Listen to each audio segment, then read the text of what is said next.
Fala galera, começando o nosso resumo tático de hoje com a vitória de Senegal para cima do Equador por 2-1.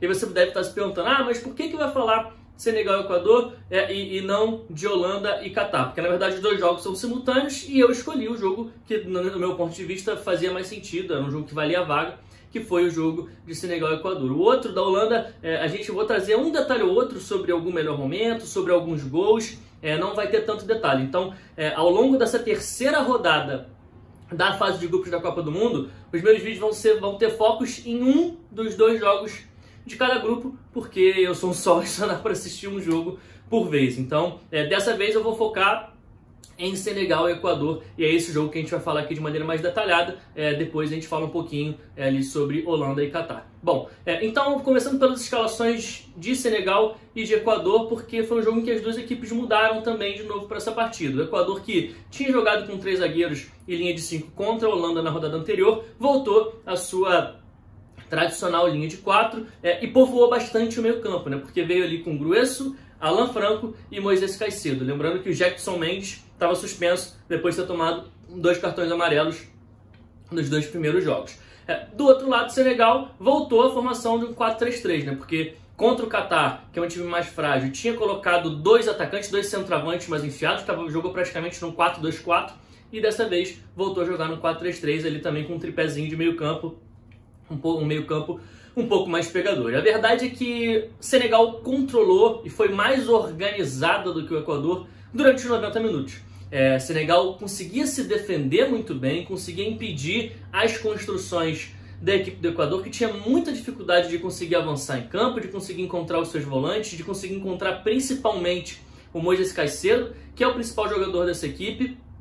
Senegal estava conseguindo defender muito bem, o Gueye, jogador do Everton, estava conseguindo encaixar ali várias vezes na marcação do Caicedo, não deixar a bola entrar nele, e quando entrava, ele estava sempre próximo, estava sempre pressionando, não deixando o Caicedo girar para ver o jogo de frente, e o Equador estava tendo muita dificuldade. E quando o Senegal tinha a bola e atacava, o Senegal tinha encontrado um caminho muito bom para conseguir atacar o Equador, que era a janela entre o lateral e o zagueiro, tanto entre o Preciado e o Félix Torres, como entre o Estupiñán e o Hincapié. O que Senegal conseguiu alargar essa distância, aumentar essa janela para uma infiltração de homem que vem de trás, cara, foi o primeiro tempo inteiro fazendo esse tipo de jogada. Eu peguei até alguns exemplos aqui para a gente poder ver como isso aconteceu várias e várias vezes ao longo da primeira etapa. Logo aos 2 minutos, teve uma jogada que foi justamente assim que aconteceu. Uma jogada em que o Pape Gueye infiltra nesse espaço entre o Preciado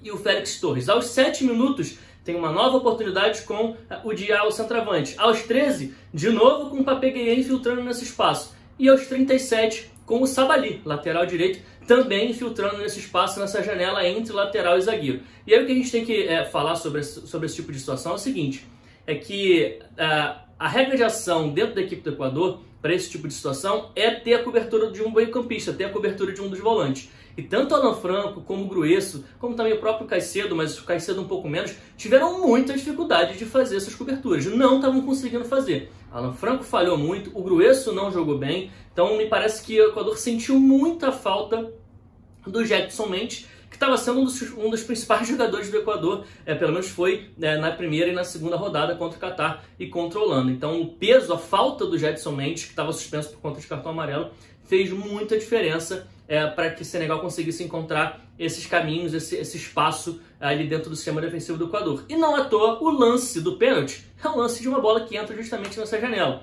Porque está vindo ali o jogador de Senegal fazendo a diagonal, o Ismaïla Sarr, entrando ali da esquerda para dentro, a bola entra entre o Preciado e o Félix Torres, Senegal acaba sofrendo pênalti ali dentro da área e consegue sair na frente do placar. E ainda no primeiro tempo ainda teve outra oportunidade, ali por volta dos 47, de novo com o Senegal usando essa janela. Então realmente ficou muito exposto o time do Equador. Não à toa, no intervalo, o técnico do Equador ele teve que fazer substituições. Ele tirou dos 2 caras que para mim estavam jogando muito mal, que eram o Grueso e o Alan Franco, e colocou o Sarmiento e o Cifuentes. E aí o time volta a jogar num 4-4-2, numa espécie de 4-4-2 com 2 atacantes, 2 pontas abertos e 2 volantes por dentro, consegue empurrar Senegal para o seu próprio campo. O próprio Senegal também dá uma recuada, baixa um pouco mais, porque a vitória era o suficiente para conseguir passar de fase.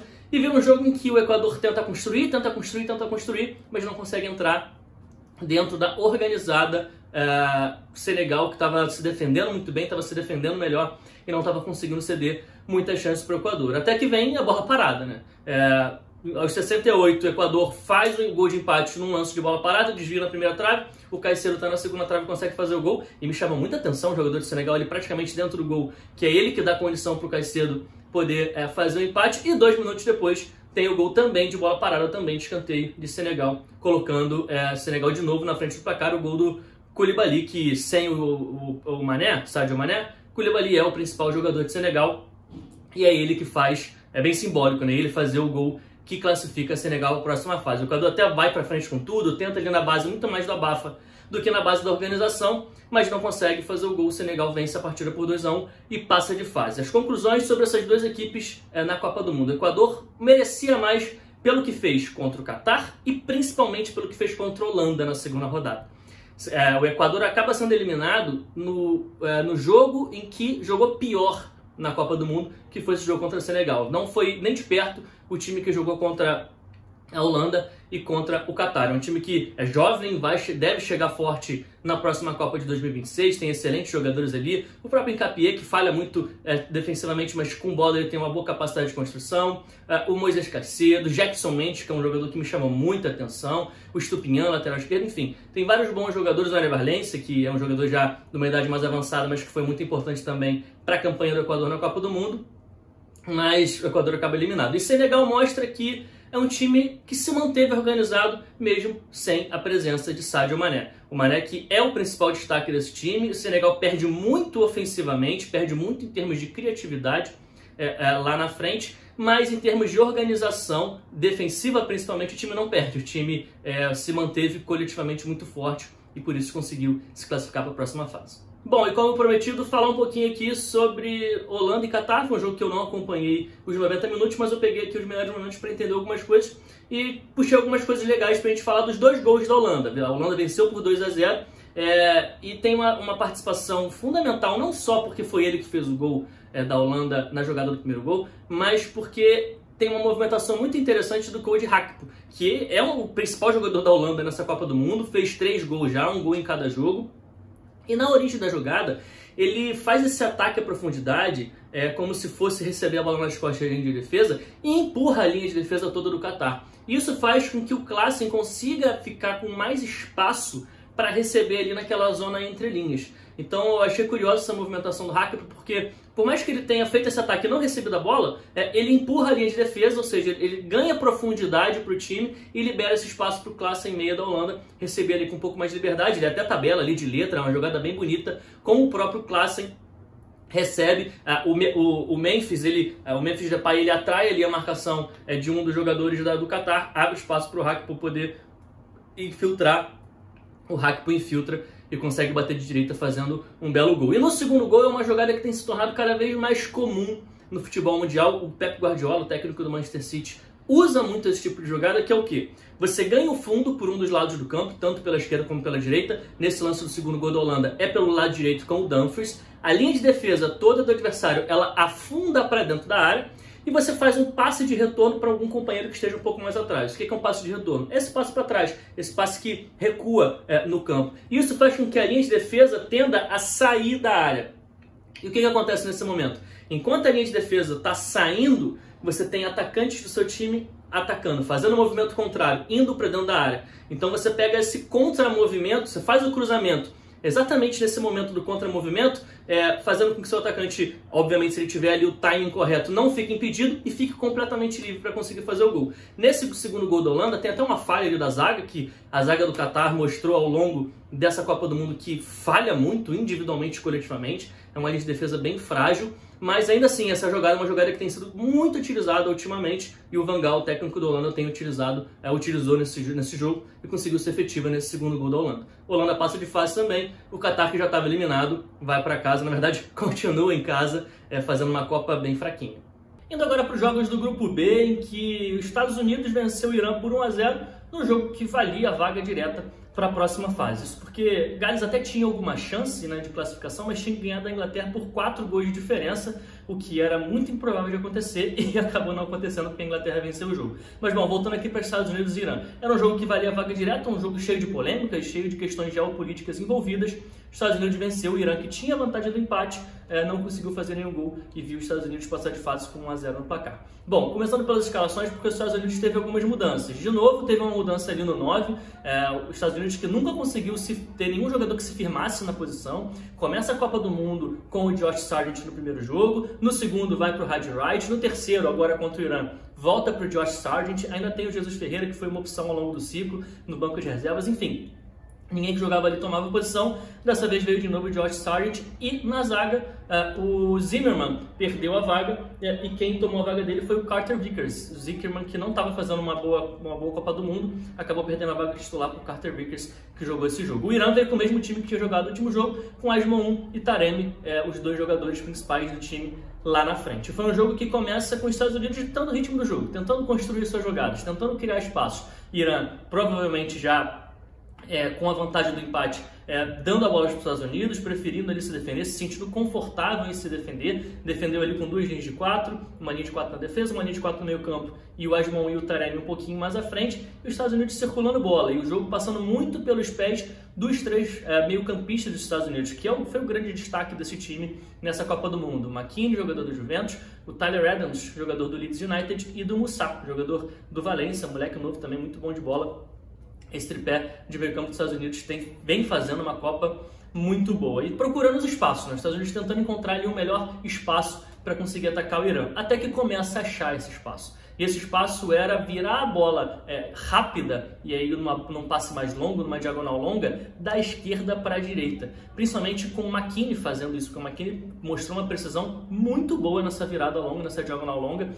O lance do gol do Pulisic, é uma jogada que os Estados Unidos está atacando pelo lado esquerdo, a bola volta no McKennie, o McKennie tem a bola descoberta, ou seja, não tem nenhum tipo de marcação em cima dele, ele vê a entrada ali do companheiro em diagonal lá do lado direito, da diagonal longa, a bola vai certinha e sai o cruzamento para o Pulisic fazer o gol. E logo depois do gol também tem uma jogada muito parecida também, que ele de novo encontra essa diagonal longa. Então o McKennie estava conseguindo encontrar essa diagonal longa, pegando ali as costas do Mohammadi, lateral esquerdo do Irã, que estava sempre em desvantagem, né? Às vezes de 1 contra 2, às vezes em desvantagem cinética também, porque vinha um jogador em velocidade para cima dele, o Irã não estava conseguindo marcar bem esse tipo de jogada. A linha de defesa estava dando alguns vacilos em termos de comportamento para essas viradas longas. Os Estados Unidos então abre o placar, faz 1 a 0 e aí o Irã começa a ter que se expor, né? Porque a vitória estava desclassificando o Irã começa a ter que se expor. E aí quando esse time do Irã precisa se expor e precisa atacar, ele mostra uma série de dificuldades e uma série de fragilidades.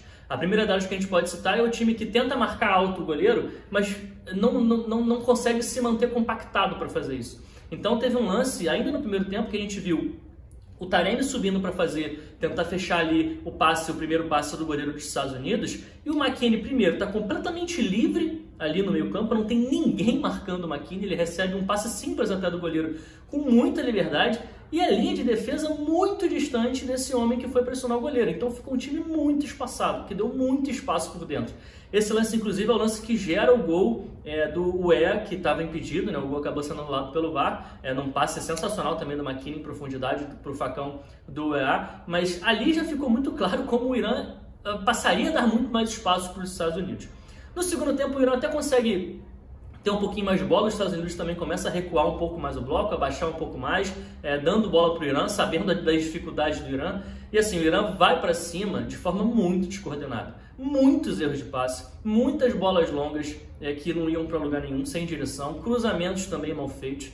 O Irã mostrou toda a sua ineficiência, digamos assim, né, de conseguir construir jogadas de gol nesse jogo. Foi realmente muita dificuldade, tanto que o Irã termina a partida com 3 finalizações. No primeiro tempo não tinha finalizado nenhuma vez, no segundo tempo finalizou 3 vezes, isso tentando pressionar o adversário.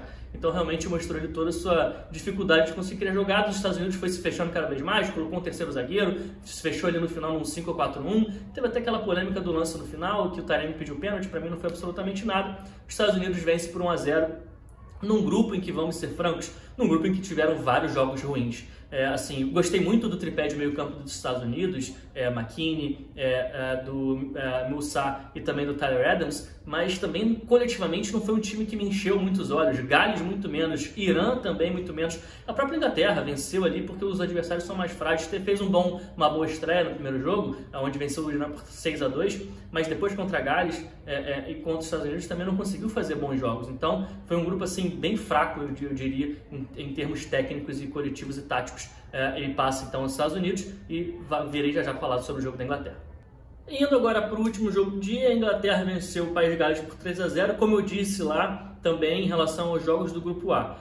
Inglaterra e País de Gales não foi um jogo que eu assisti o jogo dos Estados Unidos e Irã, peguei agora depois um compacto, dei uma olhada num lance ou outro, vi os melhores momentos, vi os gols, então vai ser uma pincelada um pouco mais rápida sobre a partida, porque 2 jogos acontecendo simultaneamente, tem que escolher para ver um e analisar com mais detalhe um, e o outro você acaba ficando ali só mais vendo ali um detalhe ou outro. Bom, mas foi um jogo em que a Inglaterra venceu por 3-0, garantiu a classificação para a próxima fase, já estava praticamente garantida, né? O País de Gales tinha uma chance remotíssima, precisava vencer por 4 gols de diferença, o que ficou longe de acontecer. O País de Gales até veio com um time mais ofensivo, veio com Gareth Bale, Joe Allen, veio Kiefer Moore, Daniel James, todo mundo titular. E a Inglaterra aproveitou ali, o Gareth Southgate aproveitou para fazer ali algumas modificações, fazer alguns testes. E alguns desses testes foram nas 2 pontas, né? O Sterling e o Saka, que estavam jogando como titulares, não começaram jogando, e quem começou foi o Rashford e o Foden. E porque eu estou falando isso de uma forma mais enfática, porque o Rashford foi o grande nome do jogo, né?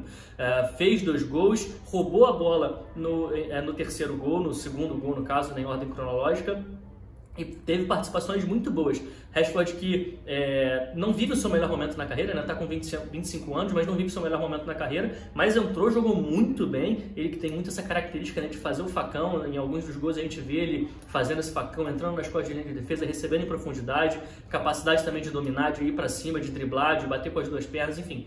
É um jogador que eu gosto muito, mas que realmente não vive a sua melhor fase, mas com a partida que ele faz contra a Gales, de repente deixa aí uma pulga atrás da orelha para o Gareth Southgate, ou no mínimo ganha aí sobe na fila, né? Ganha pontinhos para, numa eventualidade, se algum dos 2 pontos não estiverem jogando bem, ele talvez já passe a ser o primeiro da fila, digamos assim, o primeiro cara que vai ser ali para entrar, caso alguém que esteja como titular não esteja jogando bem. Então foi um jogo, a Inglaterra venceu com tranquilidade, 3-0, Gales pouquíssimas coisas, não conseguiu ter muitas oportunidades na partida, finalizou pouco também. A Inglaterra venceu com tranquilidade e passa em primeiro lugar do grupo para a próxima fase. O resumo tático de hoje foi isso. Tamo junto, até a próxima.